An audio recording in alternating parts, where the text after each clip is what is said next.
Hello, it's Jim for the Monopoly Project. We're out here on Val Vista Lakes for our regular floating book reviews. I'm the captain of the boat here. Unfortunately, it's the Bikini Girls' day off, so you just have me. But today we're going to be reviewing two books. And so let me get my notes. And so what do we got? We got Louis Rosati. These are two books by Louis Rosati. One's fiction, the other is nonfiction. I found the first fiction book, The Boy in Abruzzo, in the Phoenix airport when we were going to Bakersfield last fall to buy the assisted living facility, 36-unit assisted living facility that our future son-in-law, Jonathan, is now managing. It's been quite a work. I read it on the way, and I really liked it, and it was so good. I bought his nonfiction book, Louis Rosati's nonfiction book, which is Men of Steel. And it's part history, part photo documentary. His son, Michael Rosati, actually took pictures to put in the book. It's part chemistry, it's part analysis of the steel business in the United States, but mostly it's a loving reminiscence of his work at the steel mill where his father worked and his grandfather worked, a lot of his friends, before he went away to college. Now he's a doctor, a medical doctor, he's a pathologist. He's living in Mesa, which is the next town over from Gilbert, but he's also the author of one other book. So anyway, we're gonna review these two books on this floating book review by the Monopoly Project. I'll be right back. Okay, this is Captain Jim. We're back for our first book in our floating book review on the Monopoly Project yacht. Every successful real estate investor has a yacht, and this is the Monopoly Project yacht on Val Vista Lakes in Gilbert, Arizona. And so the first book we're going to review is The Boy in Abruzzo by Louis Rosati. And look at this, it's also a signed copy. I bought it in the Phoenix bookstore. You can see Rosati's signature right there. So I got an autographed copy of the book.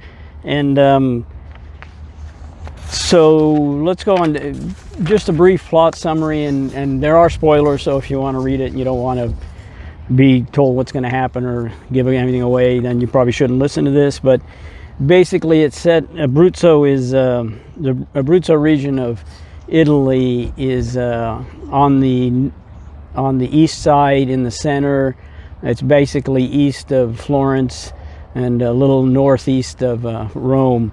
But anyway, Francesco, who's the lead character in the book, is 15 years old. It's 1943.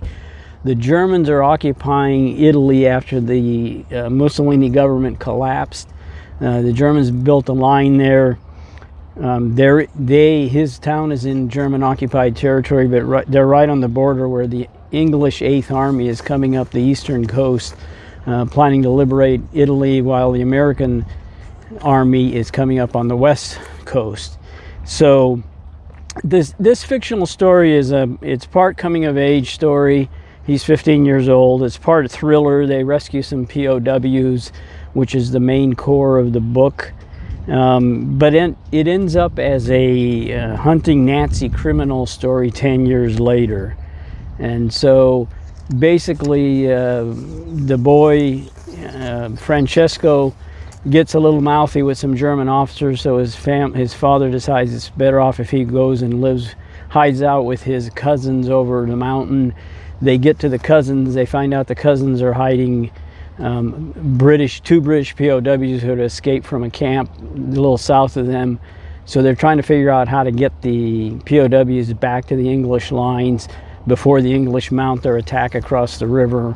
And so he ends up participating in this and being a key element, and he forms a friendship obviously with the POWs. They pretend to be sheep herders. They have some run-ins with the Germans. It's all sort of a cozy story in the sense nobody gets hurt in that first 2/3 or first half, but then it turns a little ugly. And of course, as a coming-of-age story, he finds a girl and I don't know if it's his cousin or friends or what, but anyway, they end up, doing what boys and girls do for the first time. And unfortunately, the Germans finally figure out who's hiding the POWs, and a Nazi officer summarily executes all of them, including the girl, but taking Francesco out because he's not really part of that family. So of course that is the main event in the story, and then the story abruptly shifts forward 10 years in Canada, where one of the POWs is a professor of history, and surprisingly enough, he goes into a bookstore and he sees this guy who looks very, very much like the Nazi officer who ordered the executions. And of course, he does some research. He brings Francesco back over from Italy to verify the sound and also the find, and also to to testify in front of the commission. The guy's found and justice is served. So it is actually a very good story. The writing is very good. I especially liked it because besides those elements, it's also a travel log. It tells about the hills, what the people eat, what the buildings are like, and so it's very informative and entertaining from that sense. It's a good story, leaving aside the execution. They tell about going off, and they find some areas of local interest where a monk from, I don't know, the 1300s becomes pope. But then he's pushed aside by a powerful political operator, and apparently he dies under mysterious circumstances, so they go visit that monastery. Just things like that, talking about what they eat, what they, what the sheep herders do and everything. So it's definitely a really good story, really entertaining. Like I said, I started reading it on the plane to Bakersfield, and I got halfway through, and then when we came back, in a few days I finished the book. And like I said, I think it's really good. I would like, we're going under the Lakeside Street Bridge here. I would like to offer a criticism though, and that is I think it would have been better off as two books.